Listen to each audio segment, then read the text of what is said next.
കായാമ്പൂ കണ്ണിൽ വിടരും കമലദളം കവിളിൽ വിടരും അനുരാഗവതി നിൻ ചൊടികളിൽ നിന്നാലിപ്പഴം പൊഴിയുന്നു. ഒരിടവേളയ്ക്ക് ശേഷം ശ്യാമവർണ്ണ ചാർത്തണിഞ്ഞിരിക്കുകയാണ് ഏച്ചിലാംവയൽ കുന്ന്. പാട്ടുകളിലൂടെ മാത്രം കേട്ടറിഞ്ഞ കായാമ്പു വസന്തം കാണാൻ സഞ്ചാരികളുടെയും നാട്ടുകാരുടെയും തിരക്കാണിവിടെ.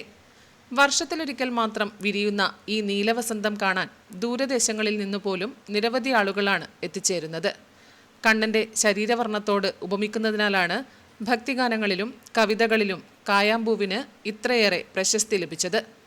കായാമ്പൂ കണ്ണിൽ വിരിയും എന്ന ഗാനത്തിലൂടെ വയലാർ സൗന്ദര്യ പ്രതീകമാക്കി തീർത്ത ഈ പൂവിന് നാട്ടിൻപുറങ്ങളിൽ കാശാവ് എന്നും വിളിപ്പേരുണ്ട്. അയേൺ വുഡ് ട്രീ എന്നാണ് ഇതിനെ പറയുക. അതായത് മഴുവേൽക്കാതെ അത്രയും കാഠിന്യമേറിയ കാലിക്കോലിന് ഉപയോഗിക്കുന്ന വളരെ നേർത്ത ഈ കോല് പാരമ്പര്യത്തിൻ്റെ ഇടനാടൻ ചെങ്കൽക്കുന്നുകളിൽ കന്നുകാലികളെ മേയിച്ച് നടന്ന കാലിക്കൂട്ടങ്ങളെ മേയിച്ച് നടന്ന കാലിയാന്മാരുടെ കയ്യിൽ കാലിക്കോല് കാണും. ആ കാലിക്കോല് കായാമ്പൂവിൻ്റേതാണ്. അതുപോലെ തന്നെ ഇതിൻ്റെ ഇല തേനിൽ ചേർത്ത് കഴിക്കുകയും അതുപോലെ തന്നെ ഇതിൻ്റെ വേര് തേനിൽ ചേർത്ത് കഴിക്കുകയും ചെയ്യുന്ന ചികിത്സാ രീതികളൊക്കെയുണ്ട്. അപ്പോൾ സാഹിത്യത്തിൽ മാത്രമല്ല മനുഷ്യൻ്റെ ജീവിതത്തിലും സംസ്കാരത്തിലും ഏറ്റവും കൂടുതൽ സ്വാധീനം ചെലുത്തിയിരിക്കുന്ന, അതുകൊണ്ട് തന്നെയാണ് ശ്രീകൃഷ്ണനെയൊക്കെ തന്നെ കായാമ്പൂ വർണ്ണന ഒക്കെ ആയിട്ട് ചിത്രീകരിച്ചിരിക്കുന്നത്.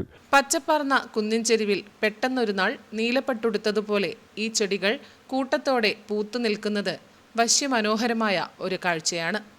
ഇളം നീലയും കടും നീലയും കലർന്ന പൂക്കളുടെ ഭംഗി ആസ്വദിക്കാനും ചിത്രങ്ങൾ പകർത്താനുമായി പ്രകൃതി സ്നേഹികളുടെ തിരക്കാണ് കഴിഞ്ഞ കുറച്ചു ദിവസങ്ങളിലായി ഏച്ചിലാംവയലിൽ അനുഭവപ്പെടുന്നത്.